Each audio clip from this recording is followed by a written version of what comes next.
All right, welcome to our first Zoom session for Survey of Contemporary Mathematics. This is week 1. I want to remind everyone that in this first week, you do have 3 chapters to complete, chapters 1, 2, and 3. Those chapters have to be completed, your answers submitted on the same Excel document that is in the week 1 course outline, and those will be turned in all together. Okay, and that all chapters will be graded together for that first week's assignment. So that's very important that you follow those directions. If you've got any questions about how to do that, please reach out to me and I'll try to answer those questions as quickly as I can. I do want to apologize for my voice. I have lost my voice this week, so I may sound kind of rough on the recording, but I'm going to hang in there and do as best I can to answer the questions that we have tonight. I have a student here that has some individual questions. We're going to begin there before we look at some other examples. So Karen, go ahead. Okay. On the number 12 on the plot, it's talking about listing prime factorizations. Okay, right. I actually have an example of that, and we'll just start with that one here. Let me.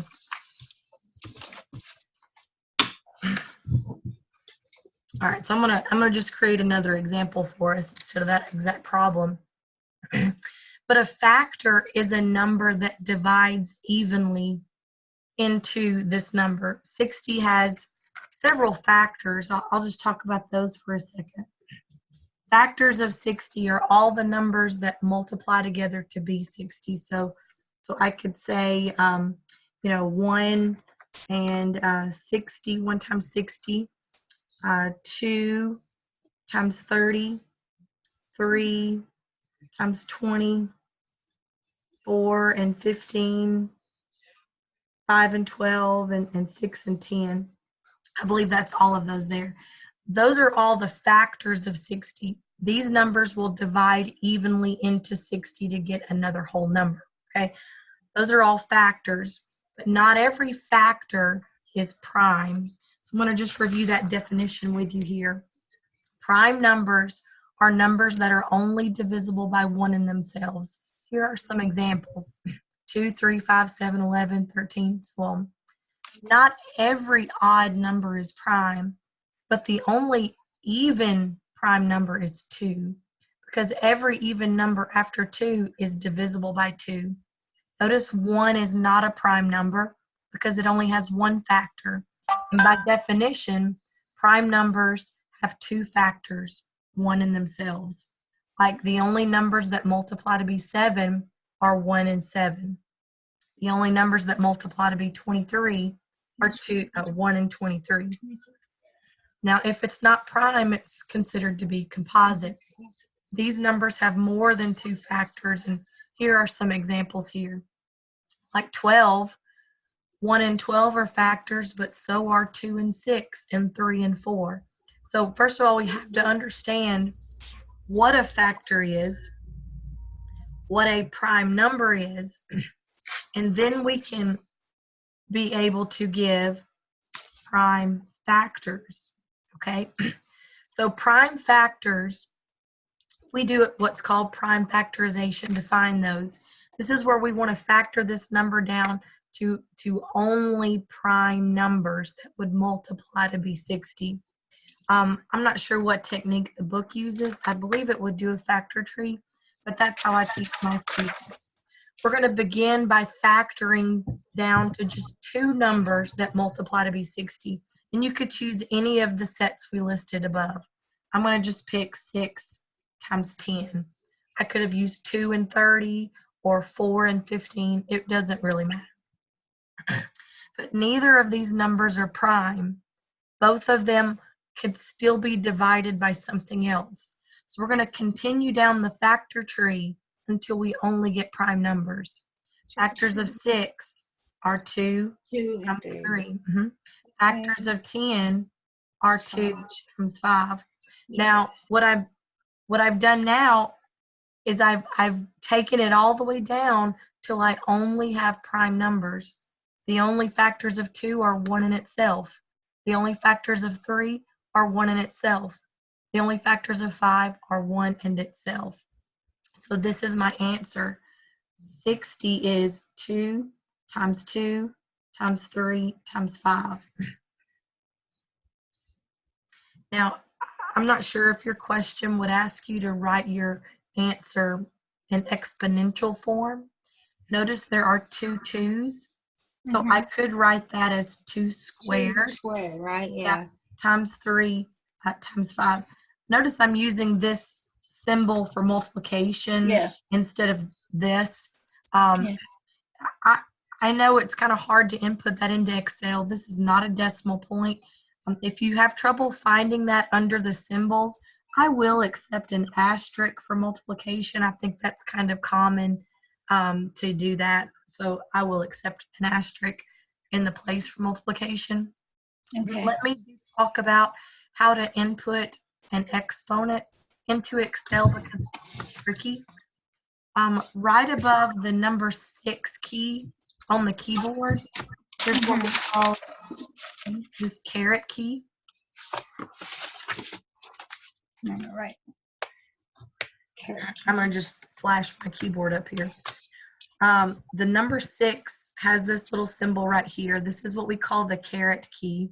Okay. That's how we illustrate an exponent. So if I wanted to type in the Excel document 2 squared, I would press 2 to the bottom. Do the caret key, and then a 2, and then you can say times 3 times 5. If it asks you to do anything with exponents, that's the way you would need to do it. Okay.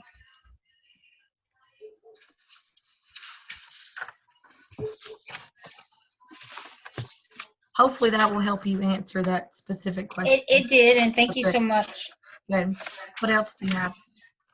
Actually, I got most of them. Okay. Yeah, because my kids, they're bigger and older than I am, and they know how to do some of this stuff. Well, and sure, that's probably fresh on their mind where it may have been a while for some of us, but that's good, lean into those resources. Yeah, I'm, kind of older coming back to school, so it's kind of challenging. And you're not the only one, so good questions. I will say, for all of you listening, be sure to read the directions at the beginning of each apply assignment. This information is in those directions on one of the chapters. If it's not in this one, it will be one that in the future that you will be using it. But there's also some very important information about inputting fractions into the Excel document. By default, if you were to type in something like 1/2 into Excel, okay, and you press enter, it's going to change that to the calendar date January 2nd. That's not the answer that you want to give. No. You want it to be the fraction 1/2. You would get counted off for that. So at the beginning of chapter 2, it tells you when entering a fraction, be sure to input an apostrophe first, right in front of that fraction, and it will hold it in fraction form. Now, maybe every fraction may not require that, but that apostrophe is how you'll keep the fraction in that fraction form. Okay, so that will hopefully avoid some errors for some of you as well.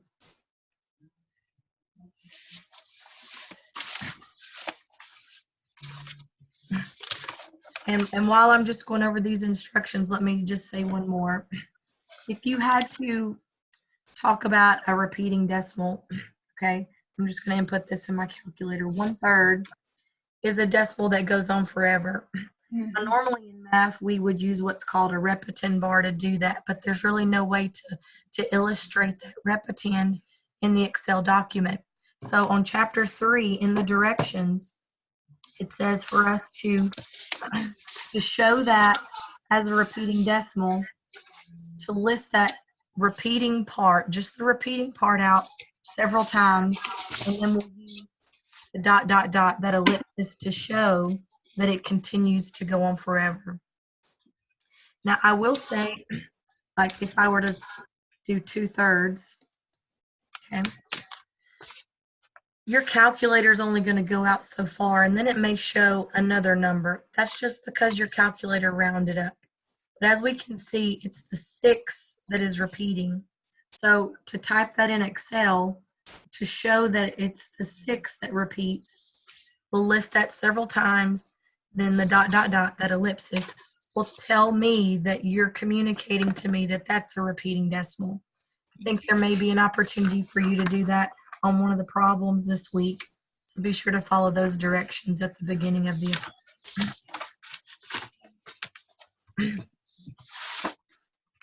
Are there any more questions from this week's supply that we can address before we go into some other examples? No, ma'am. I've got like I said, had some great kids.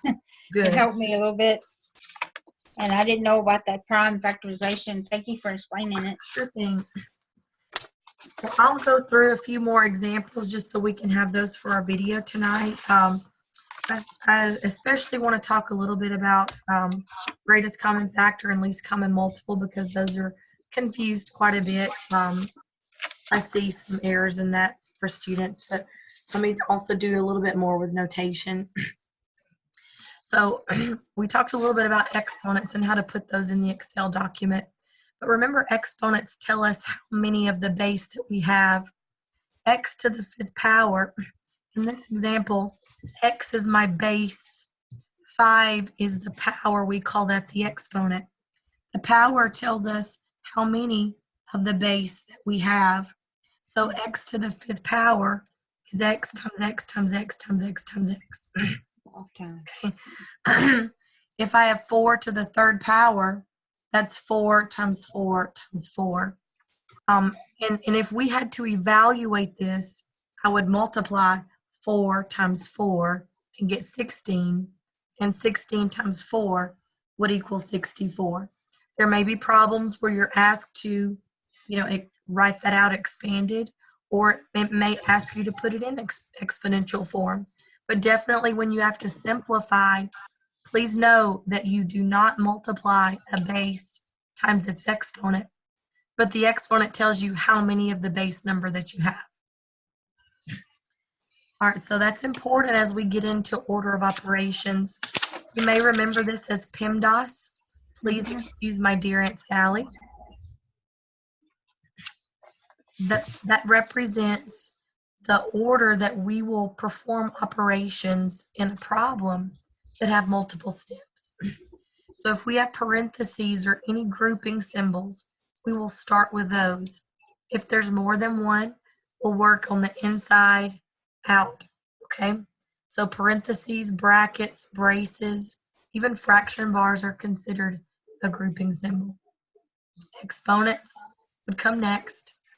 We multiply or divide from left to right, whichever comes first. Add and subtract from left to right, whichever comes first. So let me do an example. This one has several steps to it. Now, I don't mind you using a calculator. I'm sure that you are doing that. That's fine. But the calculator is only going to do what you tell it to do. And some calculators perform order of operations, some do not. So we have to be careful to perform those steps in the proper way that we intend for them to work out to get the correct answer. Because there's a lot of wrong answers we can get from this problem, but there's only one answer that's correct. So if I'm doing the order of operations, I'm going to start with parentheses right here. 8 minus 4 is 4. Okay. Next, I'll do exponents. Neither one is more important than the other, so I just will do them both at the same time, or work left to right. 4 squared is 4 times itself. That would be 16.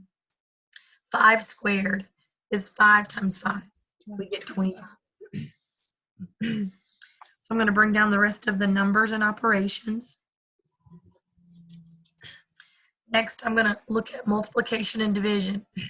I have both of those. Multiplying is not more important than division. I will do whichever comes first from left to right. And as you can see, I'm going to need to divide before I multiply. 64 divided by 16 is 4. And then I can multiply that answer times 9, which is 36. And then my last operation is subtraction. 36 minus 25 would be 11. So really take the time to think through the order of operations as you work through those problems that have more than one step. And there's a few of those in chapter 1 that you will be required to use order of operations to complete. I know, like on number 6 of chapter 1, it says to simplify. I've had a lot of students in the past ask me, what does that really mean? Okay, when I'm simplifying a problem, I am working it down as far as I can possibly go. And in this case, that simplification would be the final answer. Don't just stop here or even here. We want to work it down as far as we can go. So any problem that says simplify, you want to take it down as far as it can be worked to get that final answer.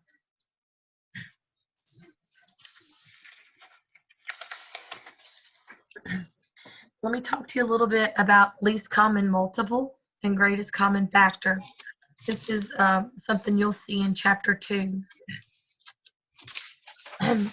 A multiple is all the values that a number can actually divide into. So it's different than a factor. Factors are all the numbers that divide into a number, but multiples are all the numbers that that number will divide into. When I have a couple of numbers, I might be asked to find the least common multiple. So out of all the multiples between these two, what is the smallest one they have in common? So first of all, I'll start with 24 and just list some of its multiples, okay? So I'm going to say 24 times 1, 24 times 2, 24 times 3, 24 times 4, that would be 96. I could keep going. You can see where there's no end to this. So there's not a greatest common multiple. I would never be able to find the largest number. It goes on forever. So I'm going to be looking for the smallest number that they have in common. Let's take a look at 36. So 36 times 1, 36 times 2. And I'm going to stop there because I have found a number that they have in common. That's what we call the least common multiple. 24 will divide into 72 evenly 3 times. 36 will divide into 72 evenly 2 times. 72 is the least common multiple.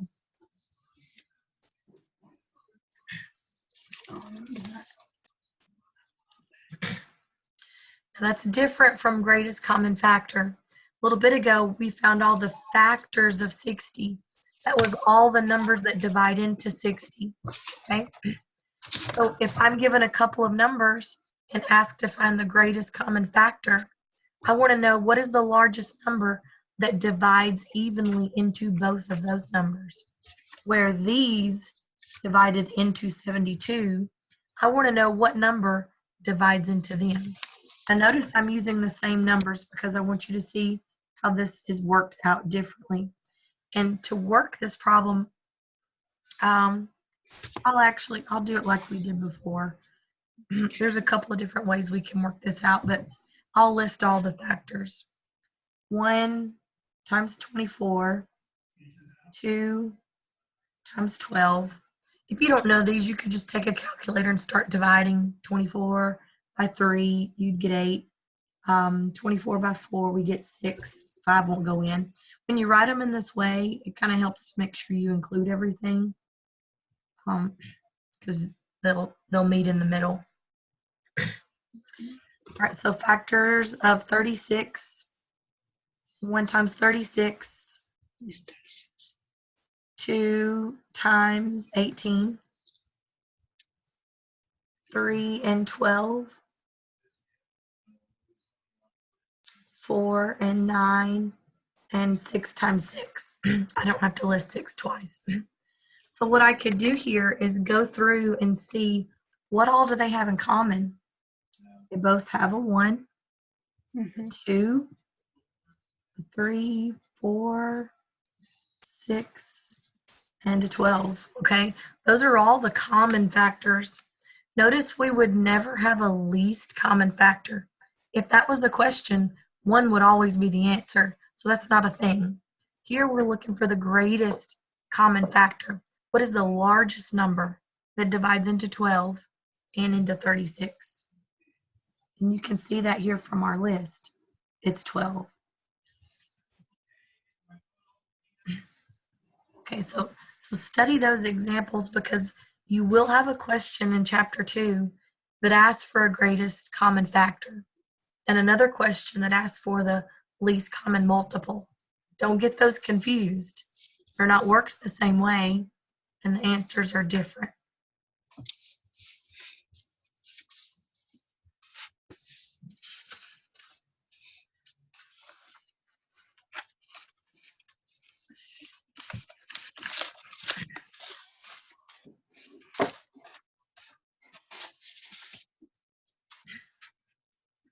Do we need to go over any questions concerning those?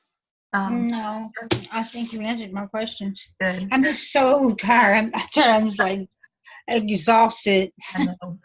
And this is mentally draining as well. I understand. Yes, and I'm gonna do it. So yeah, I'm just Good. I'm just so tired. I'm gonna keep going with a few examples. Oh yes. So just gather as much information as you can. This video will be posted later, so you can obviously rewatch it a couple of times as needed. Okay. Some of the questions this week may ask you to give your answers as improper fractions or as mixed numbers, okay? So we need to be very careful to read those directions and give the answer in the form that it asks for. So an improper fraction is where the numerator is larger than the denominator. Yeah. Okay, so here are some examples of improper fractions. The number on top is bigger than the number on the bottom. Just improper. So we may be asked to convert an improper fraction into a mixed number. Obviously, this is more than 1 whole. So I'm going to see how much more than 1 it is. So to do that, we'll do some long division here. We're going to take the top number and divide it by the bottom number. 7 will go into 12 1 time. So when I do that division, I have 5 left over. I don't write this answer as a remainder, but as a mixed number. 1 and 5/7.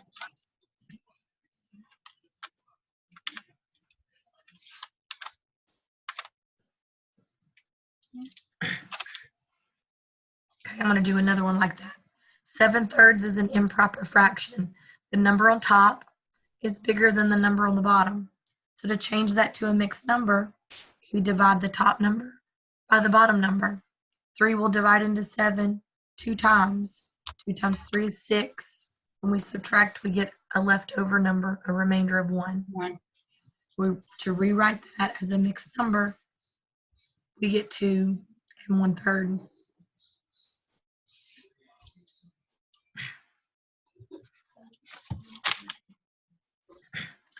What I've done for this next example, I've actually taken these answers and I now want to show you how to take the mixed number and get the improper fraction back. If you notice here, we had to divide and subtract to get here. We'll kind of work the opposite operations. I'm going to multiply 7 times 1, and then whatever I get, I'm going to add that 5 to it. Okay, 7 times 1 is 7, plus 5 equals 12, and the denominator will stay the same. Yes. I'll do one more of those. 3 times 2 is 6, plus 1 is 7. The denominator stays the same. So these are equivalent. They're just 2 different forms of writing the same answer. They're both correct, but if a problem specifically asks for an improper fraction, make sure you give your answer in that way. Or if it asks for a mixed number, give your answer in that way. If it's not specific, then I will take either answer.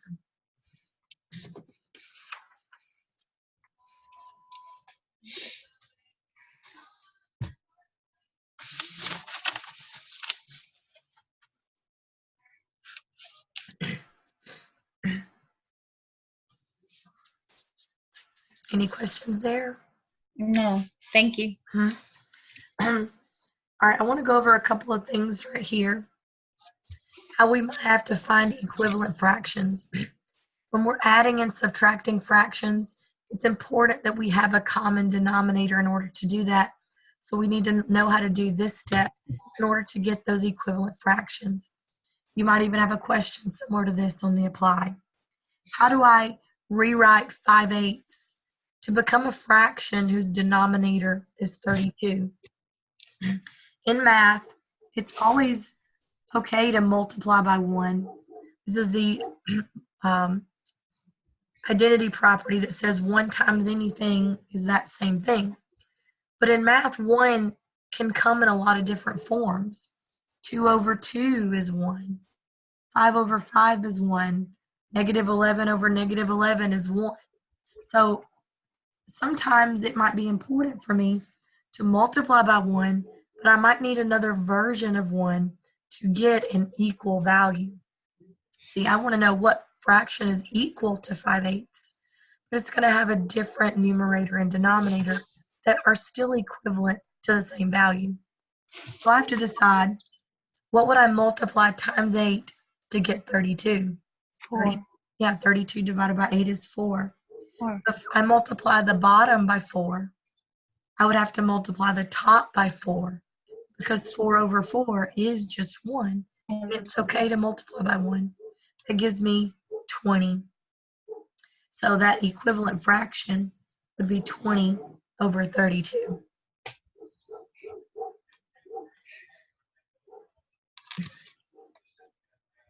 Same thing here. 3 times 6 is 18. So 2 times 6 would be 12. That equivalent fraction is 12 over 18. I don't want to reduce those because I would get the same fraction I originally started with.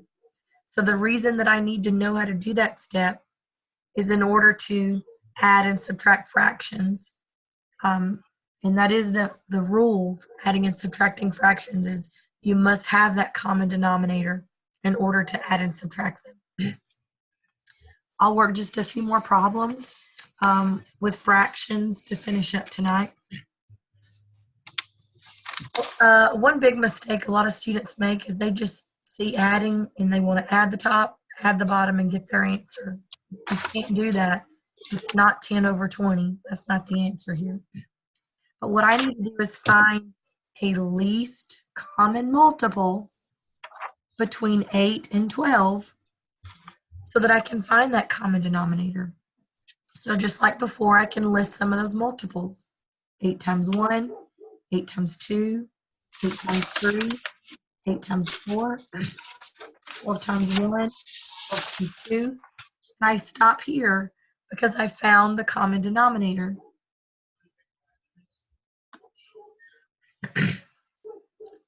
Well, I know 8 times 3 is 24. So 3 times 3 would be 9. 12 times 2 was 24. So 7 times 2, 14. When we add and subtract fractions, we only add or subtract the numerators. The denominator will stay the same. So 9 plus 14 is 23, but the denominator will stay the same. If I could reduce it, I would. If it's improper, you may have to turn it into a mixed number. Be sure to simplify it according to the directions.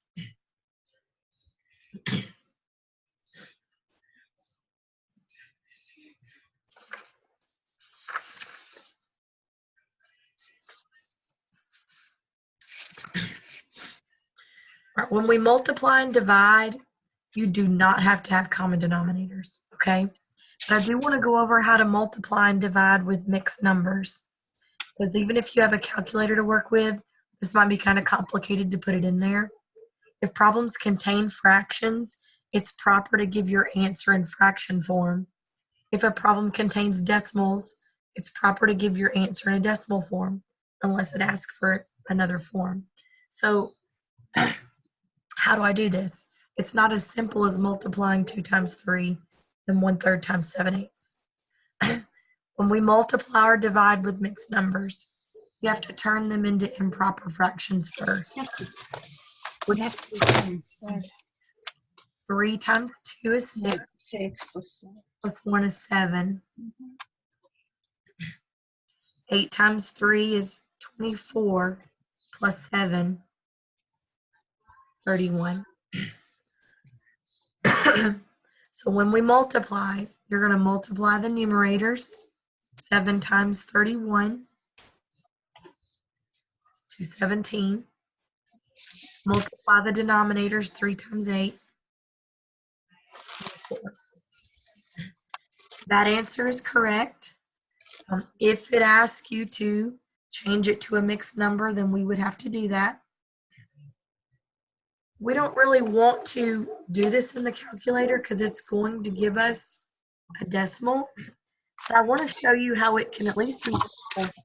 Because honestly, dividing by double digits is not really easy, okay? So 217 divided by 24 gives me this decimal. Do not give me that decimal. But what it does is help me to know where to start. This tells me that it will at least go in 9 times, okay?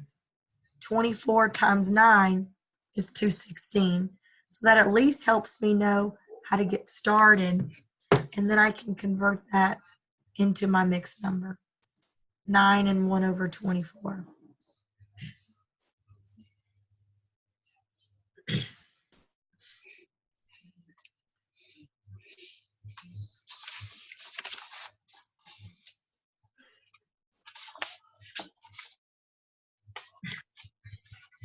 I didn't work in the Applied 2 yet, Okay. or the 3. That's why I don't have any questions. Okay, that's fine. For anyone watching this later and you want extra credit, our code word tonight is exponents. Please email me a brief summary and include that code word to get your extra credit. We're going to do one more example together, and that's division. Okay. When we are dividing with fractions, really don't divide at all, but instead we're going to multiply by the reciprocal. I like to call this leave, change, flip. Reciprocals are just a flip version of a number. The reciprocal of 2/3 is 2 over 2. The reciprocal of 4/5 would be 5 over 4. The reciprocal of 7 would be 1 over 7. So when I'm dividing with fractions, I'm going to leave the first fraction alone. Change division to multiplication and flip that second fraction. Leave, change, flip. And now it's a multiplication problem, and I'll work it just like before, okay? 5 times 12 is 60. 6 times 5 is 30, and that would equal 2.